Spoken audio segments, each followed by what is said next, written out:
It only took me days to remember. What is going on, guys? So today we're back with another deep dive? Yeah, deep dive. Today we're actually going to be looking at Donphan, who is a pure ground type Pokemon maxing out at 3013 CP. Now, that's a little steep, but to get into the Great League, we actually can use a 0-1 attack, 14 defense, and 8 on the stamina. It's a really weird spread there. It's usually a little different. At level 19 though, and it does actually hit 1500 on the mark. Now, if we compare Donphan to every other participant in the Ferocious Cup and kind of compare them against their bulk and their stat product, Donphan is actually 47th in bulk and then 40th in stat product, which is okay. That's not like amazing by any means, but that's still pretty decent. And the reason that it's not quite amazing is because of our stat spread. So we have a ton of attack here with 214 in attack, 185 defense, and then 207 on the stamina. As usual, if we have a ton of attack, we kind of tend to fall off on the bulk side of things, and our stat product generally seems to be better, but it's not really the ideal stat spread. But of course we know that that's only half the picture. The rest of the picture is up to our moves here, which, oh man, is there a lot. There are a lot of questions about these moves. Let's just go over what we have in terms of fast moves first. So we have Tackle, Counter, Mud Slap, and Charm. And right away we have like two crazy good moves in Counter and Charm, and that kind of seems to be like what the big divide is on mainly if you want to use Counter or if you want to use Charm. Okay, so in true deep dive fashion, of course, I ran these numbers. So can we just kind of agree for the purposes of this video that Counter and Charm are going to be the main focus? So Tackle, unfortunately, it's just not really going to be as useful in this kind of cup. It's kind of mediocre stats anyways. And then Mud Slap it's just no mud shot, unfortunately. But for the sake of accuracy, let's go over all their numbers. Tackle with a 2 energy per turn for 3 damage per turn, no stab. Counter for 3.5 energy per turn for 4 damage, no stab. Mud Slap for 2.66 energy for 3 damage. With stab, it does get bumped up to 3.6. And Charm for 2 energy at 5.33 damage per turn. Of course, no stab there as well. Now, so moving on to our charge moves, we actually have 3, and there's some interesting ones because they're not necessarily like top class in some areas, but they're definitely like worthy charge moves for sure. Earthquake, Heavy Slam, and Play Rough. Earthquake here at 65 energy for 120 on the damage at a 1.85 damage per energy ratio. After stab, it does get bumped up to 144, and then that makes it a 2.22 after the stab on the damage per energy ratio. Heavy Slam for 50 energy, we get 70 damage at a 1.4, and then Play Rough at 60 energy for 90 damage at 1.5. Both of those last two, of course, don't get stabbed. So here's the thing about the charge moves. PV Poke really likes Heavy Slam and Earthquake as the moveset.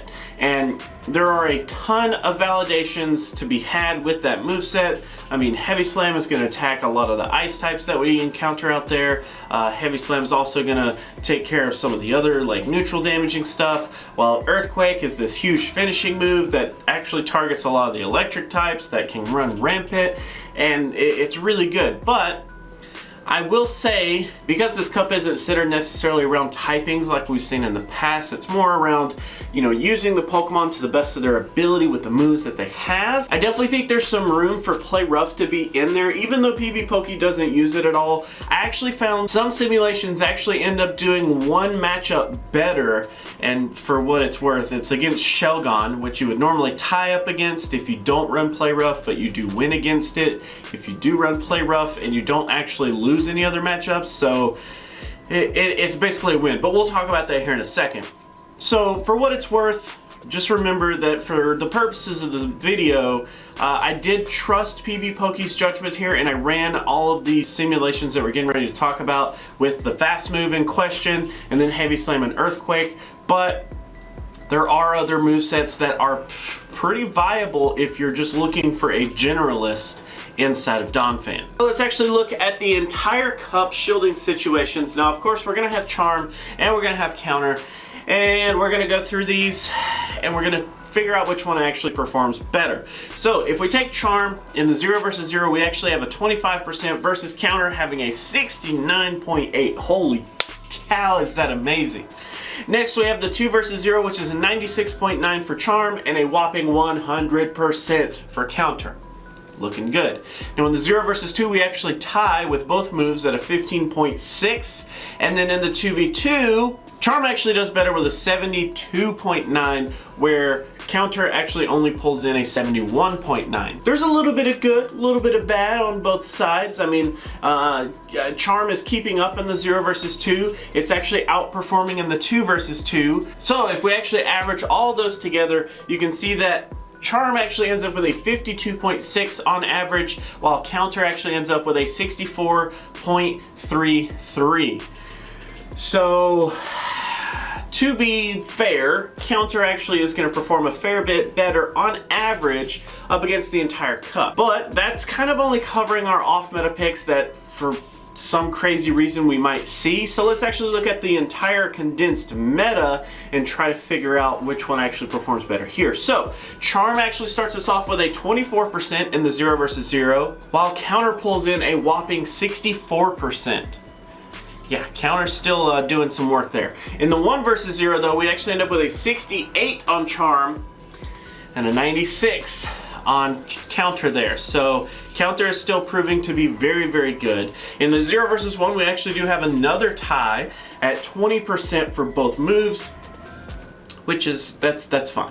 And then in the 1 versus 1, where last time against the entire cup, Charm actually beat us, we actually have a 32% for Charm and a 52% for Counter. So Counter is definitely performing better in more situations than Charm, which does reflect in our average performance here, a 36% for Charm with a 58% for Counter. So Counter is definitely better in terms of being a generalist in the entire Ferocious Cup. Charm, while it's interesting and while I could see some kind of mind games that go into that, like you could kind of remove shields from a lot of situations, and you know, having that, oh, are they running Counter, are they running Charm in that game 1? Like, I see a lot of merit to using the Charm moveset, but it just doesn't perform as well as the Counter moveset does, and I personally wouldn't go with Charm. That's just me though. Now, for what it's worth, if you can find ground type damage somewhere else, if you can have a Pokemon that can output ground type damage besides your Donphan, like maybe you want to run Nidoking or Nidoqueen or something along those lines, Torkoal maybe, I personally would go with Earth Power over Earthquake in any of those situations, so maybe Torkoal not so much, but either way, if you were to run Counter, Heavy Slam, and play Rough, Donphan actually boosts better numbers than what we just talked about. But for the purposes of having like PvPoke specific numbers because of the matchups, because of this and that, I wanted to kind of have it as like clean cut as possible. But I highly encourage you on your own time, look into Counter, Play Rough, and Heavy Slam, because the reason is because Earthquake costs 5 more energy than Play Rough does, so it does allow us to fire that a little bit sooner, and it does give us an advantage in that Shelgon matchup, which I talked about, which we would normally tie, but we actually end up winning against if we run Play Rough. So it kind of gives it a different like take on it. Now I'm sure the electric type matchups are a little bit different in like how bad we end up beating them without Earthquake, so just remember that, but I highly encourage you to check it out. So considering that Counter is so dominant over Charm, we're actually going to use Counter, Heavy Slam, and Earthquake for the rest of this video, and we're actually going to break down that 1v1 matchup up against the meta and figure out which ones we win and lose up again. So let's actually go over our wins. First here we have Pachirisu, Lairon, Alolan Raticate, Alolan Sandslash, Minun, Lickitung, Torkoal, Raichu, Furret, Raikou, Delcatty, Skuntank, and Donphan with Charm actually is our closest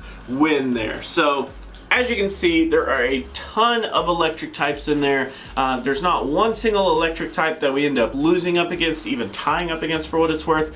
So that's kind of Donphan's like big thing here. Plus, he has access to counter, which allows him to take out the Alolan Raticate, the Alolan Sandslash, the Delcatty, things that are going to kind of have a weakness to the fighting types, those normal types really. So it's very, very cool that Donphan just kind of has this little package that works really, really well here.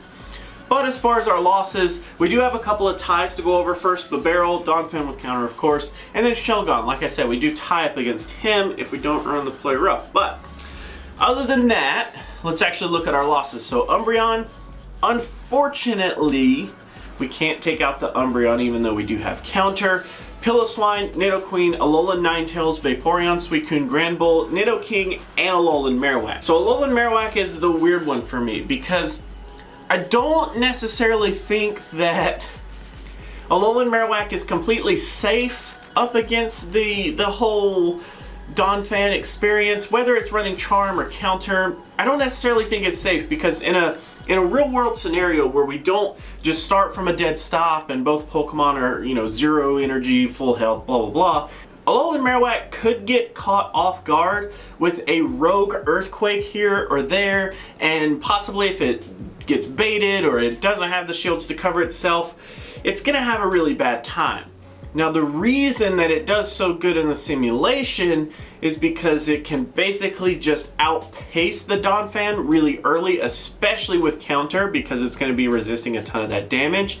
So it kind of just sets up to be a really fast battle, and more or less it's going to kind of give you some problems if it catches you off guard. But it goes both ways, because if Donphan can catch the Alolan Marowak off guard, it's going to be a bad day for both, really. So now let's actually look at some Pokemon that we would want to pair with Donphan and some Pokemon that we just kind of want to avoid, or basically like our potential threats. In this ripe and rotten section here, we actually have Alolan Marowak as a good counterpart to Donphan, Minun, and Lairon. So I chose those three basically to highlight Alolan Marowak. Like I said, it can get caught off guard, but it's one of those Pokemons that if you actually pair it with Donphan, it actually has a really interesting synergy there, because it can basically do a lot of interesting things towards some of the counters that Donphan is actually going to encounter if you run the Fire Spin variant. You could run the Hex variant, I guess, if you want to, either way.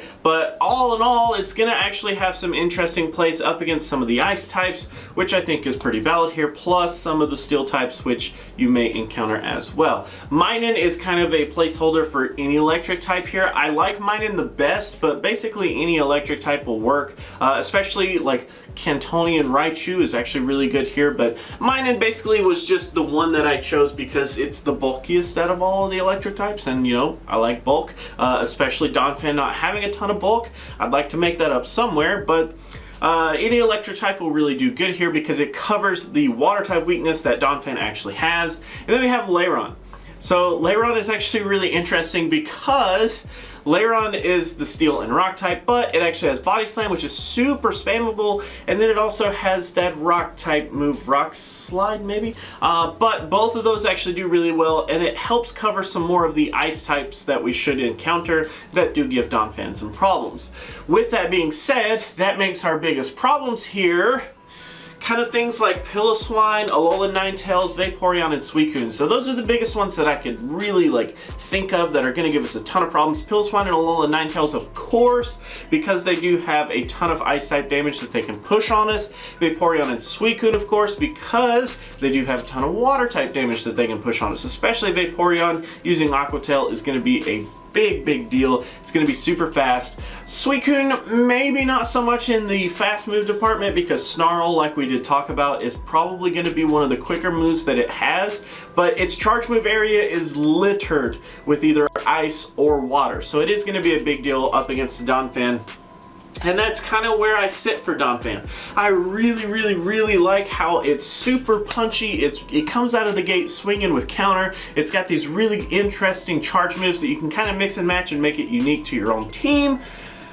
but it does have some really big glaring weaknesses, being only ground type. We don't have any benefit from like a second typing that, you know, lets us resist a little bit of our weakness from the ground typing to make it neutral in some areas or anything like that. So it just kind of makes it, unfortunately, a little bit predictable in how to beat it. But in terms of how you set it up is kind of where the surprise lies with Donphan. So that is actually going to be it for today, guys. Thank you so much for hanging out. Thank you so much for watching. As always, remember that if you want to vote for the next deep dive, jump down into the Discord below, go into the deep dive votes channel, simply just vote, and then whichever Pokemon you want. Easy peasy. Hopefully you guys enjoyed the video with Donphan today. Thank you again so much for hanging out. I'm gonna go study how to solve Rubik's Cubes a little bit better so I don't forget next time. Anyways, see. Thank you guys so much for watching. Always remember that if you like to like videos, you could do that, but if you don't, you could be that guy. Otherwise, let me know what you have to say down in the comments below about the video. I do highly appreciate you guys watching. If you guys want to support me in any way, there are several links down in the description for Patreon, joining the community here on YouTube, or even just directly PayPal if that's your thing. I greatly appreciate everyone's name that's on screen, as you guys have showed some sort of support outside of just viewing the videos, and I thank you guys. You don't understand from the bottom of my heart. So until our next video, guys, I will catch you then.